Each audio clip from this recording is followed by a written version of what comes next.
Hello, I'm Asha from Skatefresh and welcome back to Rio. This is the final lesson in the advanced series on the Powerslide Swell skates. And today we're looking at another stop, and it's the jumped entry into backwards Powerslide. Now personally I think the backward Powerslide is one of the best stops there is. I think all intermediate and advanced level skaters should be learning this one. So I hope it helps with your general stopping methods. So today I'm going to be skating on the 125s, and I only got these skates a few days ago, so it's taken me just a few days to get used to them, and I'm pleasantly surprised by how agile they are despite the large wheels. So it's a really nice combination, more speed and still you keep the agility. The speed of these Triskates is wonderful, but the compact frame length means you still retain a lot of maneuverability, which is so useful when it comes to slowing down, doing tight turns, and of course various stopping techniques.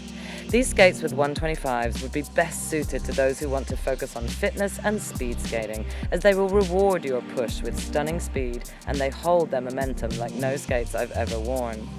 The center wheel acts as a natural rocker, pivoting the skate for cornering, making it agile and not the usual feel of a speed skate. I think these are the ultimate skating experience for someone who likes speed and wants to fly. If you've never done a backwards Powerslide before, this jumped forward entry might be quite advanced, but I will give you some progression so that you can learn it gently. I do think that all advanced skaters should have a regular stopping training, and most don't. And I notice that people tend to get sort of an okay T-stop and then they stop learning and they think that that's okay. I really think it should be every skater's responsibility to learn new stops, then master them and finally polish them at high speeds, because you really need to be able to stop at whatever speed you are skating at. And there are many skaters, I think, who are increasing their risks unnecessarily. So I really hope that this stop will go into your wish list and finally become a stop that's mastered, polished and extremely beautiful at high speed. The Powerslide gives you amazing control to increasingly add more pressure to the brake as you go faster. So it really is, it's a good one for you to learn. Forwards entry methods into backwards Powerslide are far easier to learn than the hockey stop, for example. And unlike the T-stop, the Powerslide will bring you to a much faster stop once you've learnt it properly. So before we look at the jump entry into the Powerslide, let's just get the Powerslide first from backwards. And to do that, the secret lies in being able to do the backwards lunge position. Once you can roll in backwards lunge for a minimum of 5 meters, then you're nearly ready to start thinking about sliding the back skate.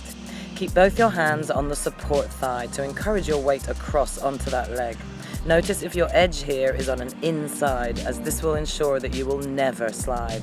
Make sure you're always on a center or outside edge. So now it's time to go for the slide, so make sure you stay really low, start with your feet together, and then go via the lunge position in a big half lemon, and then you should get a little slide. Keep the speed low at first until you're sure you're sliding.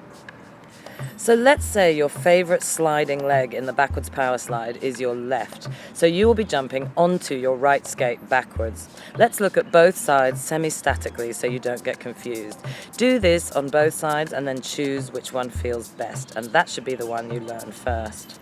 So now for the right foot sliders. You're going to be rolling very slowly forwards with your right skate forwards, and you're going to jump to backwards onto your left skate so you can slide the right. So for now we're going to land in a long scissor backwards. So this isn't easy. Even the backwards scissor is a difficult position to master, and you may need to work on just that on its own. Now let's try your favorite side at a snail's pace and without going for the full Powerslide just yet. We'll go through the motions of the positions and then work on the slide. So make sure you practice this jumping transition really slowly at first, and I mean slower than walking speed. That can be quite tricky on these skates. Notice that the distance between my skates at the moment I step backwards is quite large, at least 1 meter. This distance needs to get longer and longer with practice. In order to make that distance longer, you need to bend your knee and lean forwards from the waist, so you can consciously place your sliding skate further away from your support skate.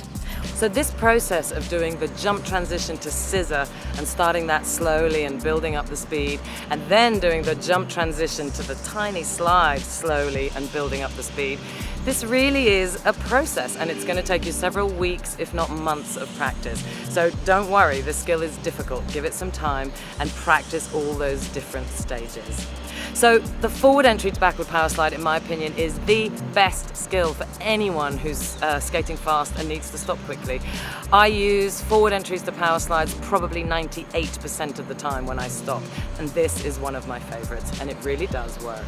So if you're not getting any slide, you know there's only one reason for that. Your sliding leg is too heavy. So you need to put more weight onto your support leg, and you do that by bending the knee and leaning forwards. So no slide always means the same thing. Lighten up that sliding leg. Try slowly jumping backwards into a toe roll position, as the toe roll forces you to put most of your weight on the backward skate. Try to keep the toe that's in the lead super light, and you could even try tapping it as a test to see how heavy it is. This skate should be easily tappable because it's so light.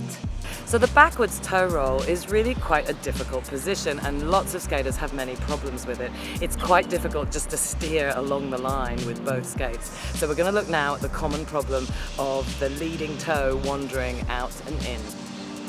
If you're in the backwards toe roll and you cannot steer along a straight line, but instead your feet cross, then this is a clear sign that your leading heel has dropped inwards. Similarly, if your skates roll apart into a wide position, then the culprit is once again the leading heel, which this time has fallen out too much. Controlling these heel movements is very subtle and looks like this: very tiny 1 to 2 centimeter corrections of the leading heel in or out in response to its movement.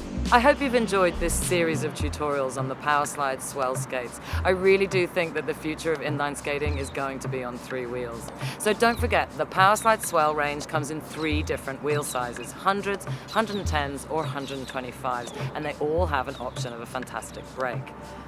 For more information on the Powerslide Swell range, please check out powerslide.com.